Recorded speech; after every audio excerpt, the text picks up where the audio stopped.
은혜로웠습니다. 하나님 기뻐 받으신 줄로 믿습니다. 어버이 주일을 맞이해서 여러분에게 하나님의 큰 위로와 은총이 넘치기를 주의 이름으로 축원합니다.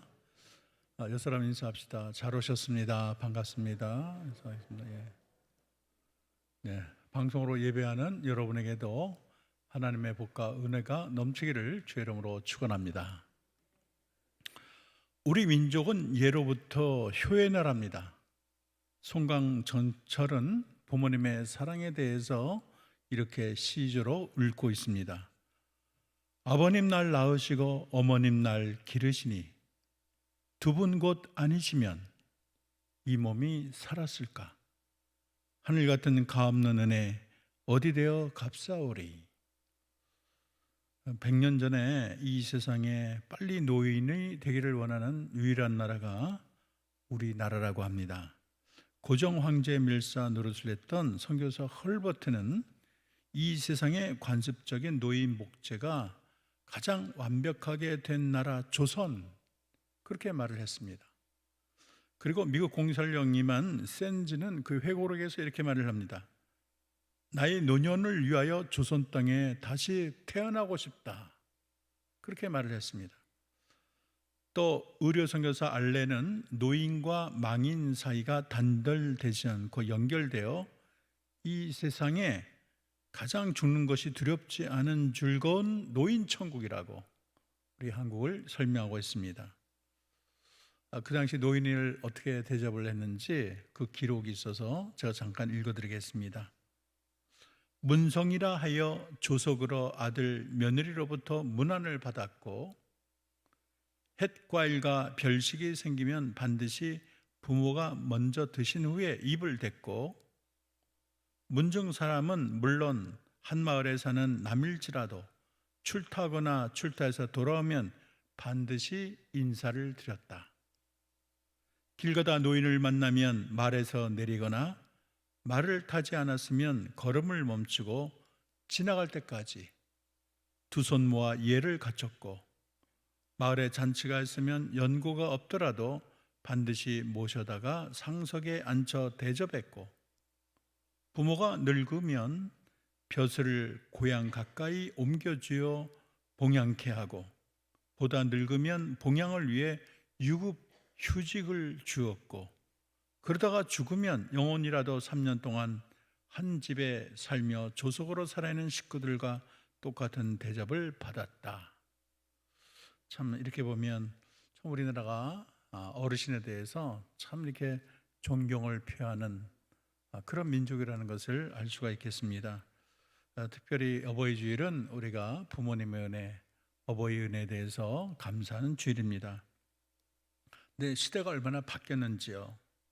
이제는 어르신을, 노인들을 우습게 여기는 그런 풍조가 점점 많아지고 있습니다. 부모가 내게 해준 게 뭐가 있냐? 대드는 자녀도 있고 눈을 동그랗게 뜨고 어르신에게 젊은 사람이 그렇게 말대꾸를 하는 경우도 봅니다.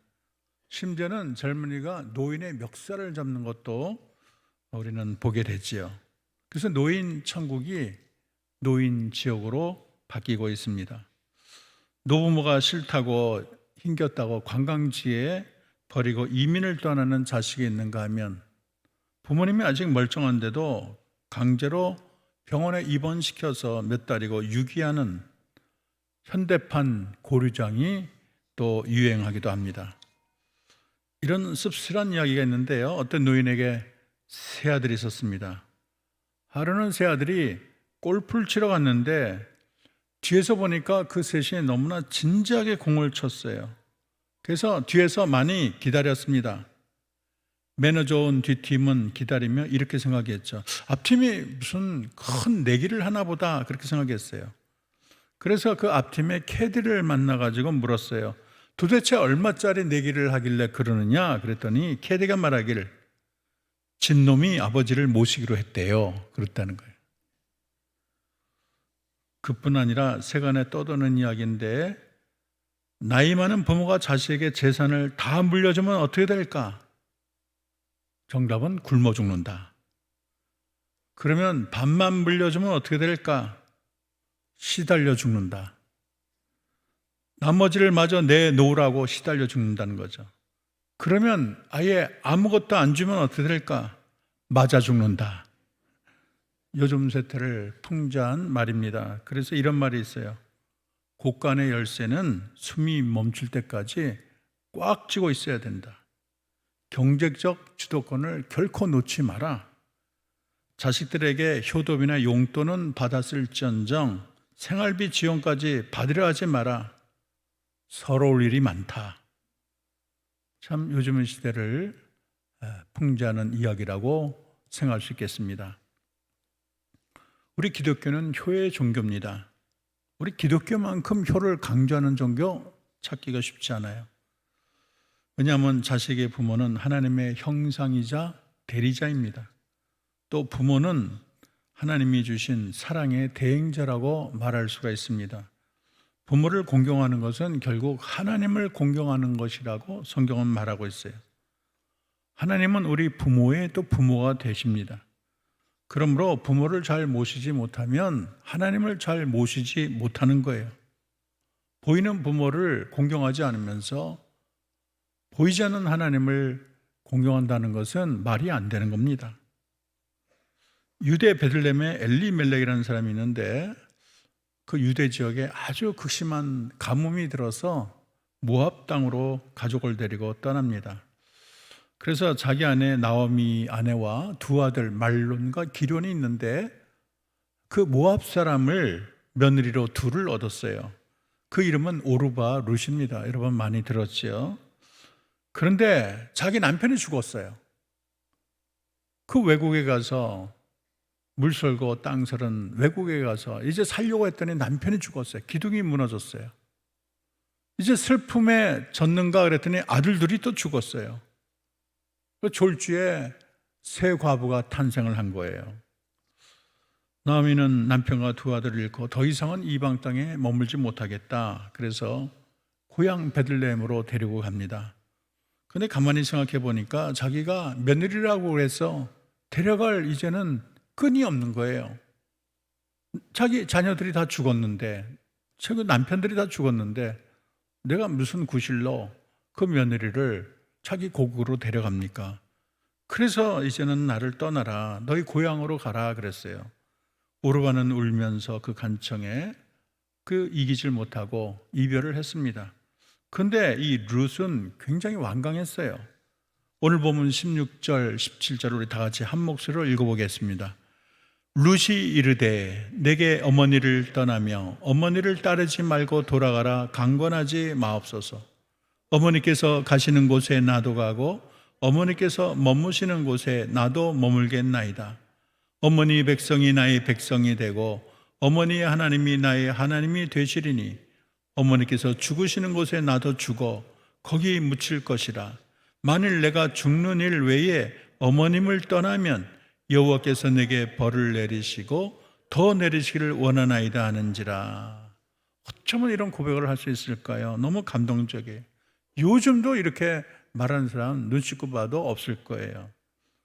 참 이 말을 들은 시어머니는 더 이상 룻을 말리질 않았습니다.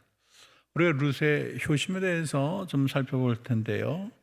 룻은 자기 부모를 아주 지극히 공경했습니다.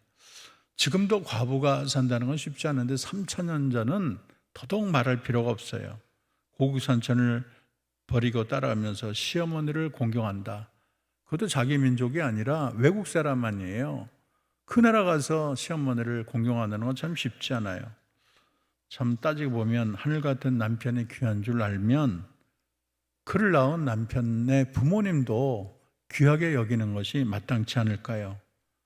근데 시집간 여자들은 시부모를 싫어하고 시댁을 싫어하고 그냥 독립하려고 그렇게 애를 씁니다. 자기는 수십만 원, 수백만 원 다야반지를 낄지언정 부모님에 대해서는 자기 친정이나 시부모에 대해서는 몇천 원짜리 내복 하나도 제대로 사드리지를 않습니다. 근데 룻은 남편도 없는데 그리고 자기 자식도 없는데 시어머니를 공경했어요. 그래도 남편이라도 있으면 또 자녀라도 있으면 그것을 봐서라도 모실 수 있겠는데 지금은 자기 남편도 없고 혈육이 하나도 없어요. 그런데도 시어머니를 공경했으니 참 훌륭한 효도라고 말할 수 있겠습니다. 거기다가 자기 시어머니는 재산도 없어요. 그래도 재산이 땅이나 무슨 재산이 있으면 그거 바라고 있을 수가 있지만 뭐 하나 눈 씻고 봐도 조금만 재산조차도 없어요. 미래가 안 보여요. 그런데도 그렇게 가난한 시어머니를 봉양했으니 얼마나 착한 며느리입니까? 요즘은 얼마나 수판을 많이 튕기나요? 오늘 그 지경이 되면 대부분의 여자들이 머물지 못할 것입니다. 왜 나를 붙잡으려 하냐? 무슨 구실로 나를 데리고 가려고 하냐? 나도 내가 살 길을 찾아야겠다. 보통 그러지 않겠어요? 그런데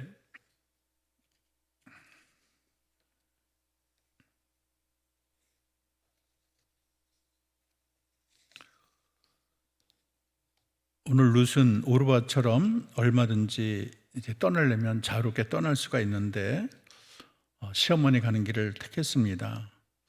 그거는 그 안에 진정한 사랑이 있기 때문이에요. 이렇게 말을 했어요. 어머니께서 죽으시는 곳에 놔둬주고 거기 묻힐 것이라. 이 말은 아무나 못합니다. 그렇지 않으면 하나님이 나를 벌을 내릴 것이다. 참 나 혼자 살겠다고 힘없는 시어머니가 그렇게 힘들어 사는 건 내가 볼 수 없다는 거예요.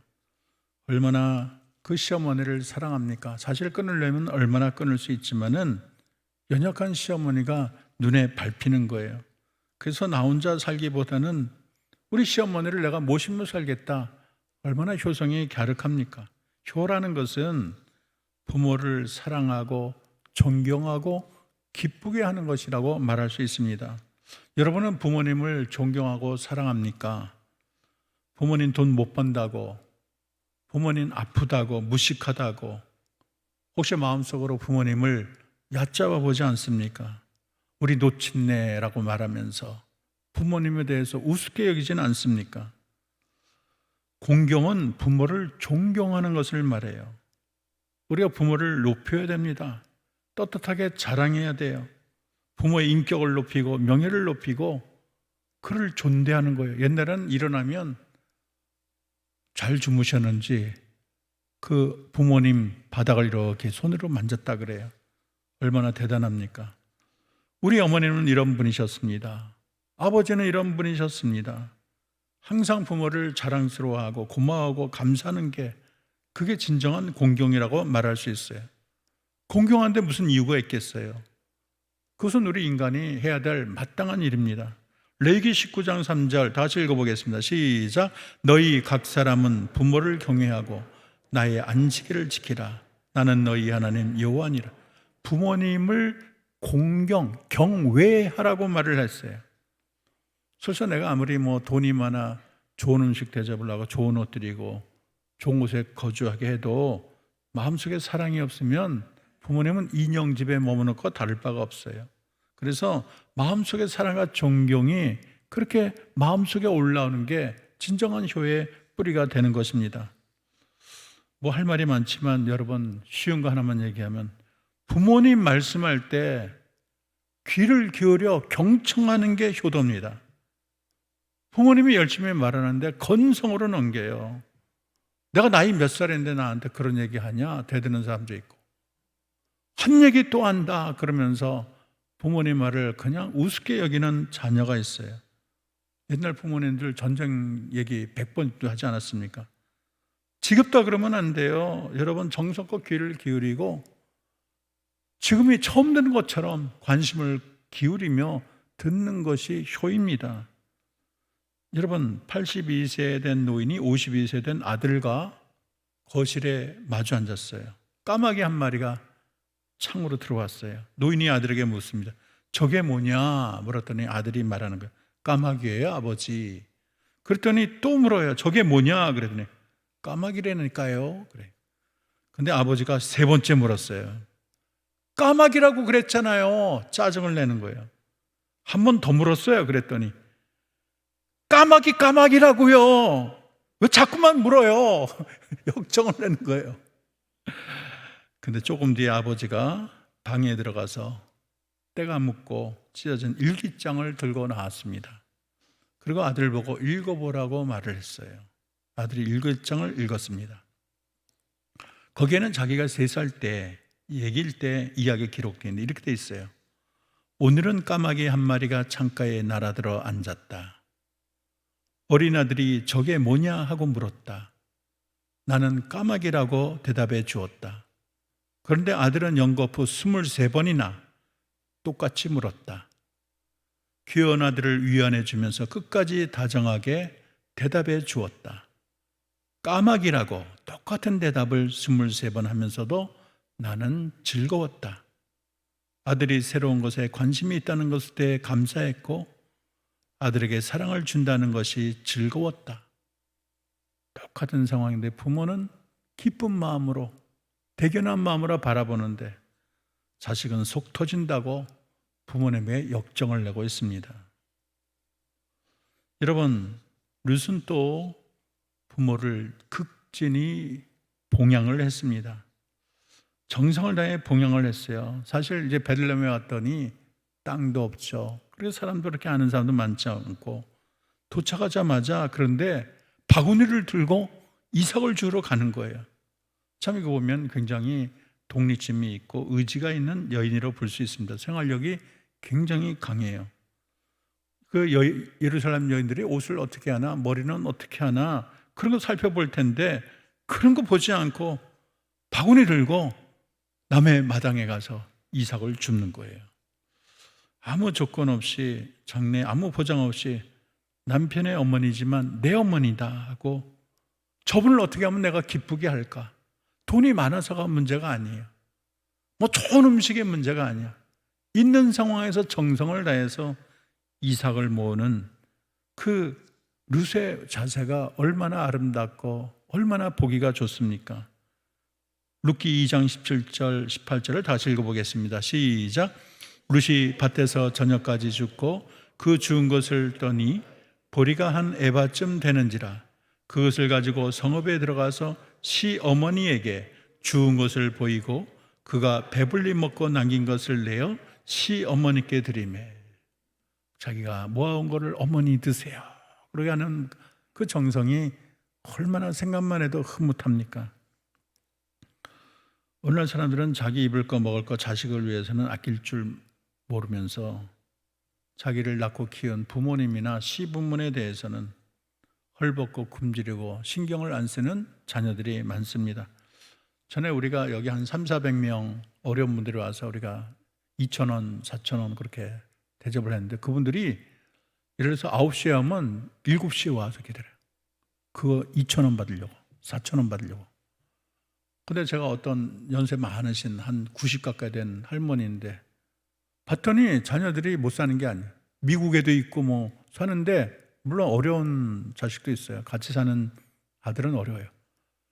충분히 도울 수 있는데도 자식이 신경을 안 쓰는 거야. 누가 돕겠지 하고 관심을 안 써. 이 자식이 많은 문제인 게 큰아들은 둘째 가라 그러고 둘째는 셋째 가라 그러고 셋째는 넷째 가라 그러니까 왔다 갔다 하다가 어디 있을 데가 없는 거예요. 그래서 부모는 10 아들도 잘 기르는데 아니 10 아들이 그 부모 하나를 제대로 그렇게 지키지를 못하는 게 얼마나 참 슬픈 현실입니까? 근데 룻은 가난한 중에도 시어머니를 잘 섬겼습니다. 이 부모를 공경하는 것은 잘 봉양하는 게 중요해요. 그분이 잘 드시고 계는지, 용돈은 충분한지, 몸은 아프지 않는지 잘 살피는 게 중요해요. 노인들이 혼자 살다 죽는 경우도 있어요. 아무도 몰라. 일주일 지났는데도 몰라. 연락이 안 돼가지고. 얼마나 슬픈 현실입니까? 우리가 부모님을 잘 돌봐주는 게 중요해요. 전화도 자주 하시고 동물도 자기를 낳고 돌봐준 어미아미에게 거처를 주고 먹이를 가져다 준다고 합니다. 여러분 디모데전서 5장 4절입니다. 다시 읽어봅시다. 시작. 만일 어떤 과부에게 자녀나 손자들이 있거든 저희로 먼저 자기 집에서 효를 행하여 부모에게 보답하기를 배우게 하라. 이것이 하나님 앞에 받으실 만한 것이니라. 부모에게 효를 가리키라는 거예요. 그게 하나님이 받아준다는 거예요. 디모데 5장 8절도 똑같이 얘기하고 있습니다. 다 읽어보겠습니다. 시작. 누구든지 자기 친족, 특히 자기 가족을 돌보지 아니하면 믿음을 배반한 자여 불신자보다 더 악한 자니라. 부모님에서 신경 안 쓰고 내팽개치고 믿음을 배반한 자라고, 불신자보다 악하다고. 참 어떤 사람은 교회 와서 기도도 많이 하고 눈물 흘려 헌신도 많이 하는데 부모님에 대해서는 꽝이야. 하여간 효심이 없어. 자기 배 채우기만 하지 전화도 안 해. 자기 잘 살아. 못 사는 게 아니야. 몇십억인데도 뭐 몇 달 동안 전화도 안 하고. 하나님이 위에서 괘씸하게 보는 거예요. 그런 사람이 믿음을 배반한 자여 불신자보다 악하다고 성경이 말을 하고 있는 것입니다. 부모님이 늙고 병들었는데 빈둥거리며 부모님을 봉양할 생각을 안 해요.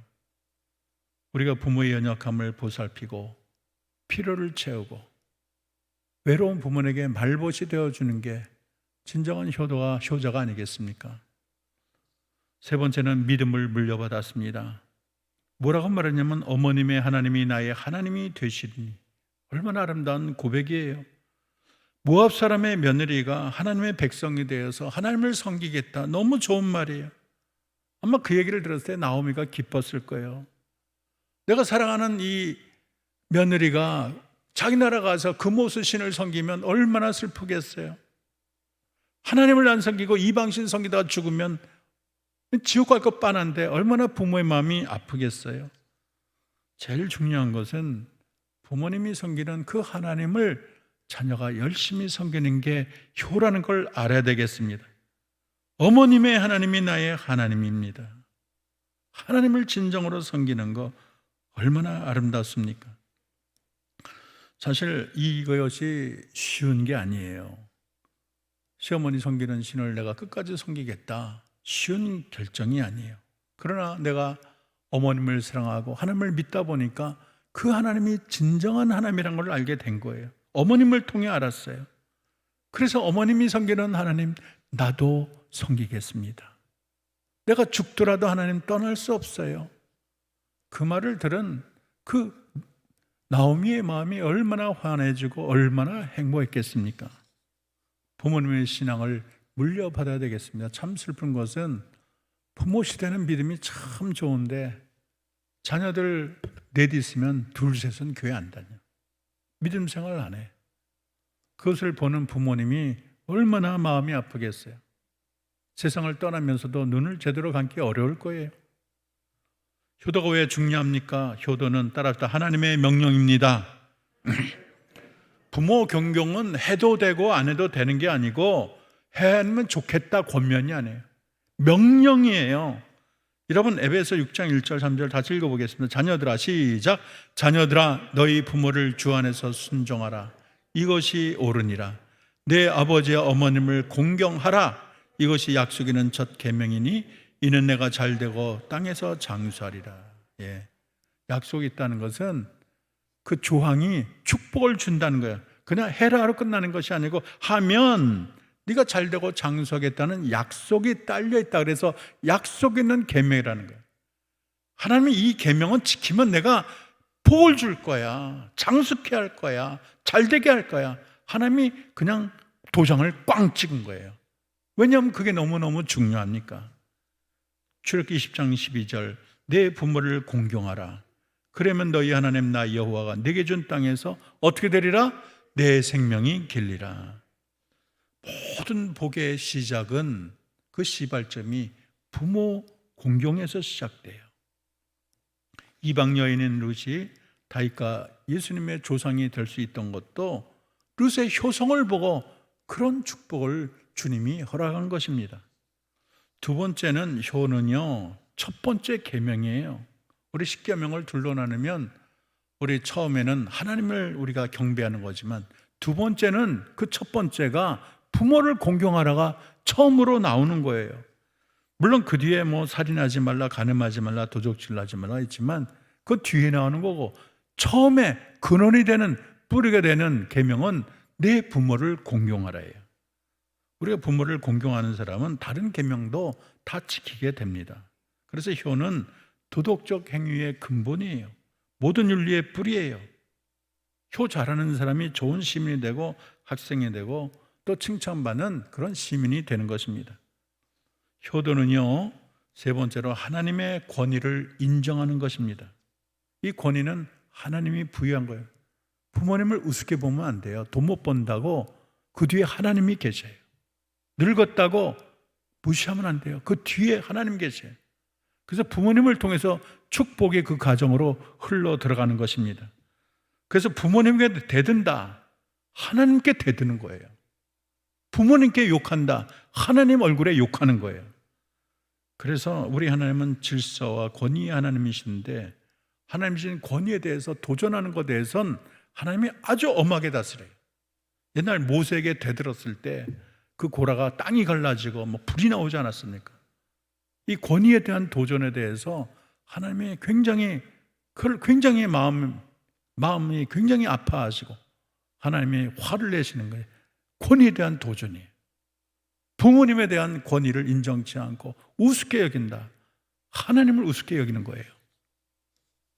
효도에는 축복이 있는데 우리 룻이 지극한 효도로 깜짝 놀라지만 그의 복도 너무 대단한 거예요. 운명이 달라졌어요. 족보가 달라졌어요. 국적이 바뀌었어요. 그 훌륭한 보아스와 결혼을 해서 오벳을 낳는데 그게 바로 여러분 다윗 왕의 할머니가 되는 것입니다. 그 자기는 증조 할머니 된 거예요. 오벳이 이새를 낳고 이새가 다윗을 낳잖아요. 그 다윗의 후손 가운데 예수님이 나오잖아요. 얼마나 복입니까? 이방인인데 이 모압은요, 이스라엘 회중에 넣지 마라. 그렇게 하나님으로부터 멀리 된 족속인데 하나님의 백성이 되고 다윗의 조상이 되고 그리스도의 조상이 됐으니 최고의 복을 누리게 된 거예요. 그 비결이 효성 때문에, 지극한 효성 때문에. 저는 지금 이러한 고백을 할 때 어머님의 하나님이 나의 하나님이 되겠습니다. 죽음이 갈라나와도 나는 안 하겠습니다. 아마 그런 고백을 할 때 하나님이 옆에 들으시고 아마 우리 하나님이 감격의 눈물을 흘리지 않았나, 저는 그렇게 생각을 해요. 이방 여인이 예수님의 족보 안에 들어왔습니다. 그래서 마태복음에도 기록이 됐어요. 루키 4장 15절 보면 동네 사람들이 나오미를 최고라고 칭찬했는데 이렇게 말을 했어요. 너희 며느리는 7 아들보다 더 존귀한 며느리라고 말을 했어요. 야, 7 아들보다 네 며느리가 더 나아. 그렇게 칭찬을 받았어요. 부모님을 영화롭게 하고 주변에 아름다운 소문을 퍼뜨렸습니다. 온 인류가 그를 통해서 복을 받았어요. 효도는 세상에서 끝나지 않고 천국에서도 큰 복을 누린다는 걸 알아야 되겠습니다.